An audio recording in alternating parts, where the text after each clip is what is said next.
A new day. Welcome to the center of the world. Before, there was nothing here but a shallow lake with a few islands.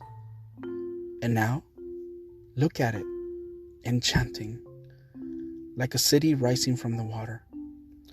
Tenochtitlan, the hidden wonder of the world. A city enthroned in water, with chinampas stretching far and wide. Handmade chinampas throughout the city, and canals moving people and goods up and down and in out of it. Roads and canals, temples and plazas, houses and farms, all within Lake Texcoco. When the raw sewage filled the streets of other cities, here there's running water and trash service, a zoo, an aquarium, botanic gardens, and pyramids. A masterpiece of city planning and dedication. It's almost dawn now. The mountaintops are now lining up with the new day. The city's residents, the Mexicas, are waking up to a new day like no other. In one of the chinampas, young Tenochtitlan is waking up to his mother's calls for help. Like every day, he loads up the goods that will be sold at the market. He ties his huarachis and hurries to help his mother load the acali to road to market. He loads vegetables, mostly sictomatl, aguacatl, camotli, chayotli, elotl, nopali, and tlaxcali that his mother has made to sell. It's fun work, and he loves it. But the early morning cold makes the warm petatl hard to leave. But his mother knows how to get him out of bed. She has a toli ready for him to warm his cold stomach chills.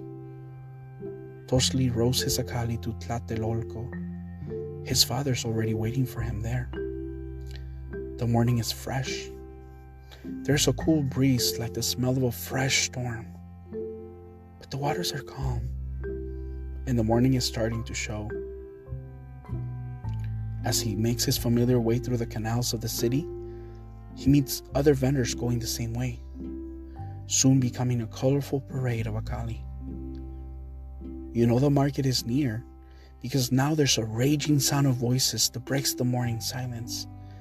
It's a busy morning, with people walking up and down the aisles, vendors selling anything and everything. Mexicas come from the city and the surroundings, buying their daily needs, meats, vegetables, dried items, maize, food, animals. People come to buy, sell, barter, trade, anything is possible.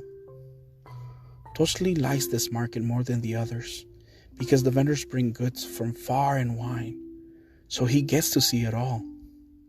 His favorites are the weird-looking animals and birds, the toys, the whistles, the bows, the candy, the chichli, sweet chocolatl, and roasted sweet powder corn, esquitl. But for now, he spends his hard-earned cocoa bean on one single sweet tamale. This morning has better than others. People are happier than usual, almost hopeful. But before the day ends and Tenochtitlan gets to go home, he will see extraordinary things, events that were foretold long ago. Today, November 8th, 1519, Tenochtitlan's world will forever change. For a moment, it will seem like the gods have come down to earth to bring blessings to the people. But nothing will be farther from the truth. After much suffering, he and his family will survive. But his way of life, his culture, his tongue, this amazing city, Tenochtitlan, will be crumbled and buried under a new world.